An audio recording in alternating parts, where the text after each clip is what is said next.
प्रदेश में double engine की सरकार गरीबी बढ़ा रही है, लाचारी बढ़ा रही है, देश को कंगाल कर रही है, करोड़ों नौजवान बेरोजगार हो रहे हैं। इसके लिए सरकार के पास कोई उपाय नहीं। भाजपा की सरकार ने चुनावी वादे किए थे, सरकार बनेगी, हम किसानों को लाभकारी मूल्य देंगे, लेकिन आज तक किसानों को लाभकारी मूल्य नहीं मिला। सरकार के पास पैसा भी है, समय भी है, योजना भी है, हर 400-500 मीटर पर शराब की दुकानें खुल रही है, लेकिन 1 किलोमीटर दूर स्थित स्कूल को बंद किया जा रहा है। यह है सरकार की नीति। देश के सभी बंदरगाह बेच दिए गए, एयरपोर्ट बेच दिया गया, एयर इंडिया बेच दिया गया, देश के बहुतेरे रेलवे स्टेशन बेच दिए गए, कई दर्जन ट्रेनें बेच दी गई, ऐसी जैसी बड़ी संस्था दी गई किसके हाथ? अदानी और अंबानी के हाथ। आसाम में 60,000 हेक्टेयर जमीन केवल अदानी को दे दिया गया। कहीं दलितों की हत्या हो रही है, पिछड़ों की हत्या हो रही है, कहीं आदिवासियों की हत्या हो रही है, कहीं महिलाओं के साथ बलात्कार की घटनाएं हो रही है। इस सरकार में अपराधी स्वच्छंद है, अपराधियों के खिलाफ कोई कार्रवाई नहीं हो रही है, और आज धर्म के नाम पर समाज को बांटा जा रहा है। जैसा कि इस संविधान समान नागरिक अधिकार यात्रा का मुख्य मकसद है, आज को देश और प्रदेश की चरमराई व्यवस्था जब से प्रदेश में डबल इंजन की सरकार आई है, सरकार की गलत नीतियों से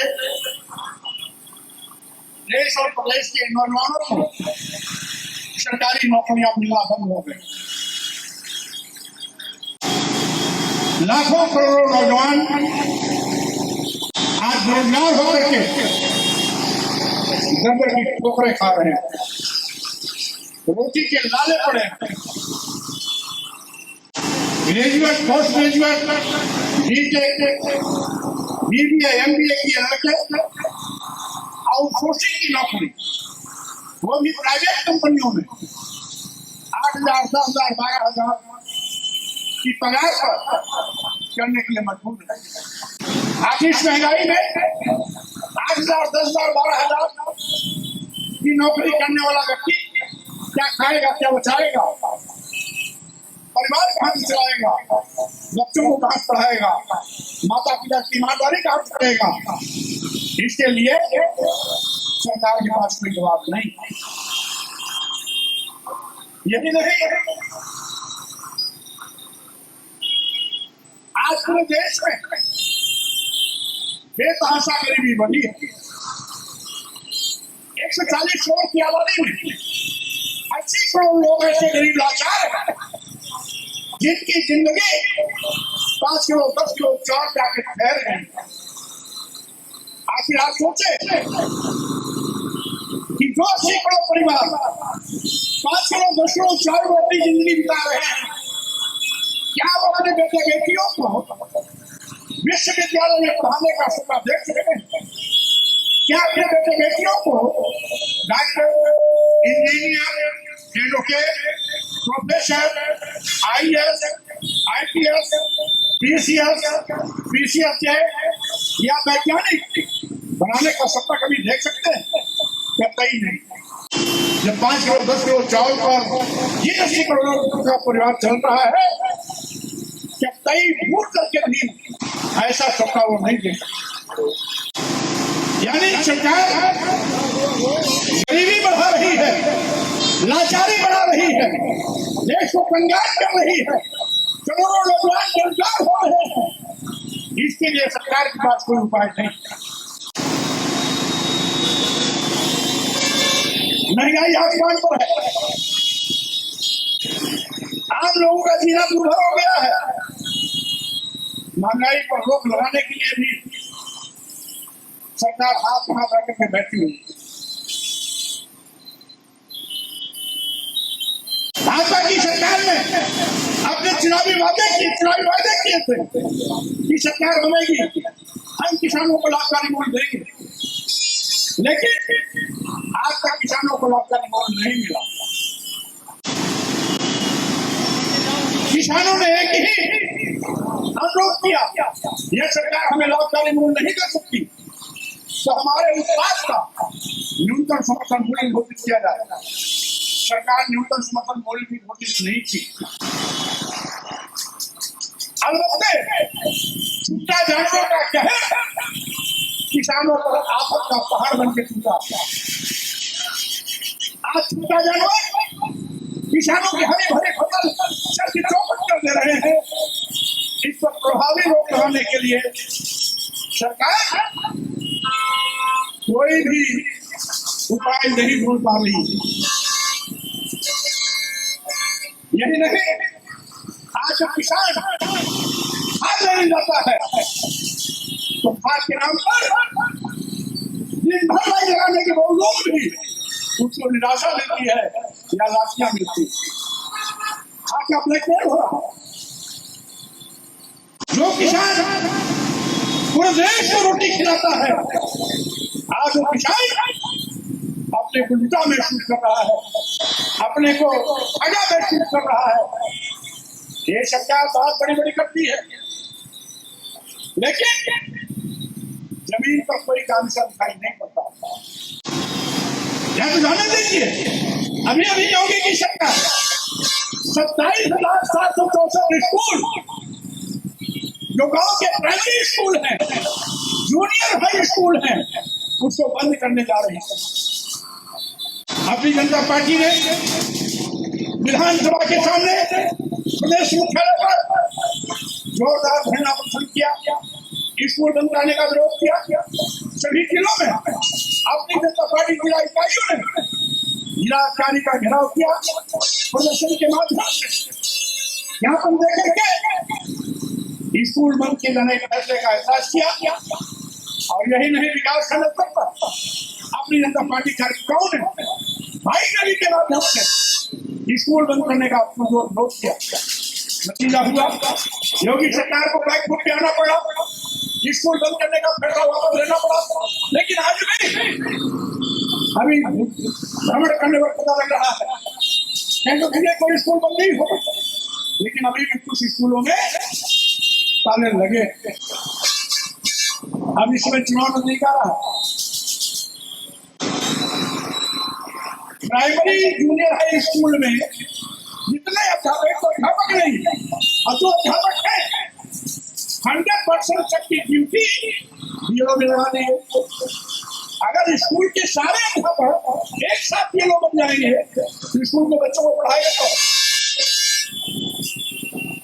किसी विद्यालय में हमें जानकारी मिली, वो विद्यालय का नाम भी नोट हमारे पास, 5 अध्यापक 5 को ड्यूटी बीएलओ में,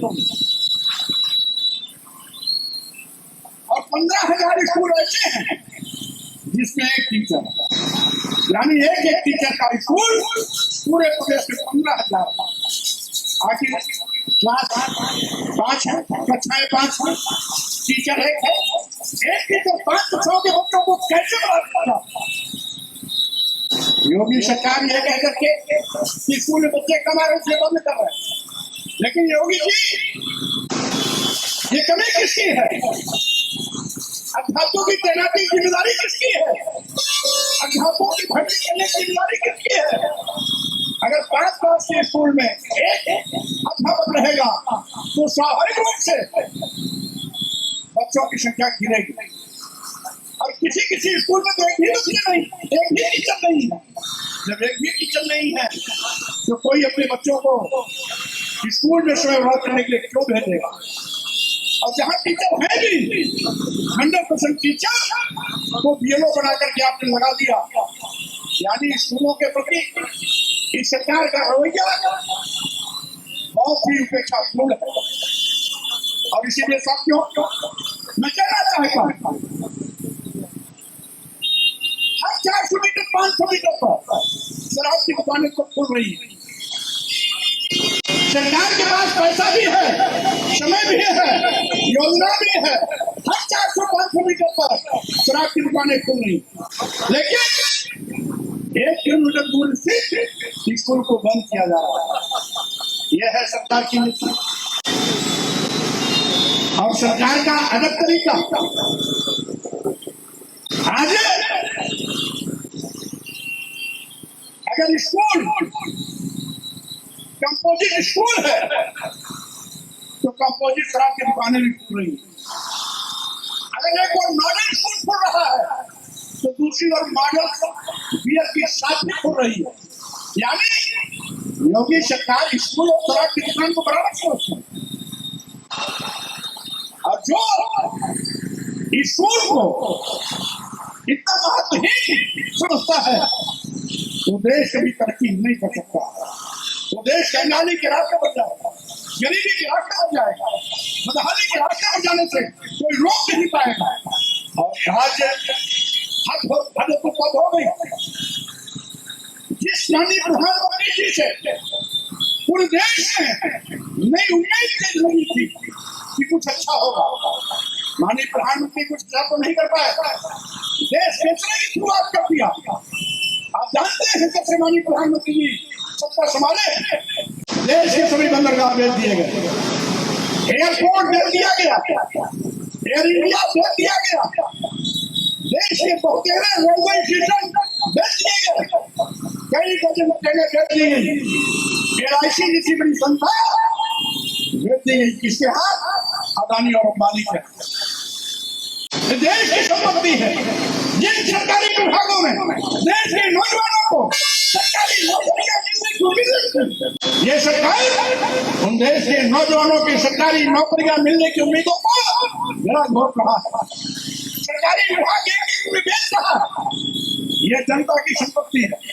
देश की जनता के गाढ़े कमाई के पैसे से जो टैक्स के रूप में हम सरकार को देते हैं, यह उस पैसे से सरकारी विभाग का निर्माण होता है। लेकिन मोदी जी अदानी अंबानी पर इतने मेहरबान है कि तुम ये भी ले लो, ये भी ले लो, ये भी ले लो। चारों ओर जहां देखो आज देश की जनता की अनदेखी की जा रही है। अदानी और अंबानी को आज का तारा बनाया जा रहा है। अभी आसाम में 60,000 हेक्टेयर जमीन केवल अदानी को मिल दिया। अभी झांसी से लेकर के आगरा कानपुर के बीच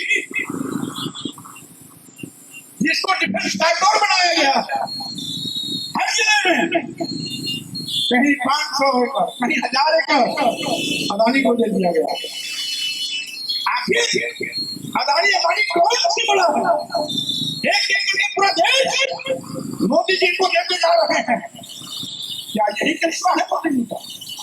इसे साथियों मैंने संकल्प लिया है, क्यों भाजपा सरकार जो देश की जनता का अपमान कर रही है, देश की जनता के विश्वास की कसौटी खरी नहीं उतर रही है। कहीं स्कूल बेचा जा रहा है, कहीं स्कूल बंद किया जा रहा है, कहीं देश बेचा जा रहा है, और संविधान की जो व्यवस्था है तार-तार की जा रही है। आज गरीबों पर बड़े पैमाने पर दिन रात प्रचार हो रहा है। कहीं दलितों की हत्या हो रही है, कहीं पिछड़ों की हत्या हो रही है, कहीं आदिवासियों की हत्या हो रही है, कहीं महिलाओं के साथ बलात्कार की घटनाएं हो रही है। इस सरकार में आदिवासी स्वच्छंद है, अपराधियों के खिलाफ कोई कार्रवाई नहीं हो रही है। और आज धर्म के नाम पर समाज को बांटा जा रहा है। ये राग भारतीय जनता पार्टी हमेशा हिंदू मुस्लिम की राग लाती है। मैं कहना चाहता हूँ, क्या हिंदू मुस्लिम के राग लाने से देश के नौजवानों को नौकरी मिल जाएगी? क्या गरीबी दूर हो जाएगी? क्या भुखमरी खत्म हो जाएगी? क्या महंगाई पर रोक लग जाएगी? क्या बंद हो रही स्कूल खुल जाएंगे? क्या जो देश बेचा जा रहा है रुक जाएगा? क्या यानी सरकार की कमियों पर लोग चर्चा न करें, इसलिए हिंदू मुस्लिम का नारा का साजिश है कि लोग हिंदू के नाम पर मुसलमानों से भिड़ते रहे, हम देश बेचते रहे, देश लूटते रहे, मनमाना करते रहे, स्कूल बंद करते रहे, गरीबी बढ़ती रहे, रोजगारी बढ़ती रहे, महंगाई बढ़ती रहे, इसको कोई चर्चा न करे। इसे सावधान हो जाओ साथियों। देश को कंगाल पर करने वाली ये भारतीय जनता पार्टी की सरकार को 2000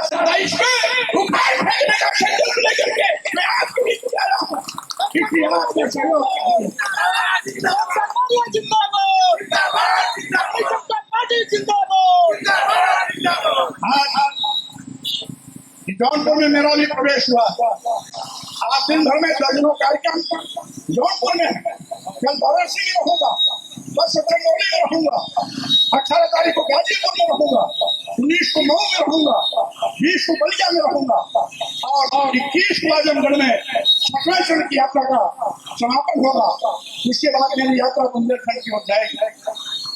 लगभग हम इस यात्रा को पूरी करने के बाद 42 जिले का दौरा पूरा कर चुके होंगे। इसी क्रम में लगातार मेरा दौरा पूरे प्रदेश में चलता रहेगा और जब तक ये जनता को धोखे देने वाली सरकार को, समाज को बांटने वाली सरकार को, गरीबों पर कुल अत्याचार करने वाली सरकार को, देश के नौजवानों को रोजगार करने वाली सरकार को जब तक उखाड़ नहीं फेंकेंगे तब तक चैन से नहीं बैठेंगे। अभियान चलता रहेगा। क्या बात है। नेशनल दस्तक की आपसे गुजारिश है कि अगर इसको बचाना चाहते हैं तो नेशनल दस्तक को सब्सक्राइब करने के लिए रेड कलर के सब्सक्राइब बटन को दबाएं, फिर बेल आइकन की घंटी दबाएं। नेशनल दस्तक को बचाने के लिए बहुत जरूरी है कि हर खबर को शेयर करें, लाइक करें, कमेंट जरूर करें।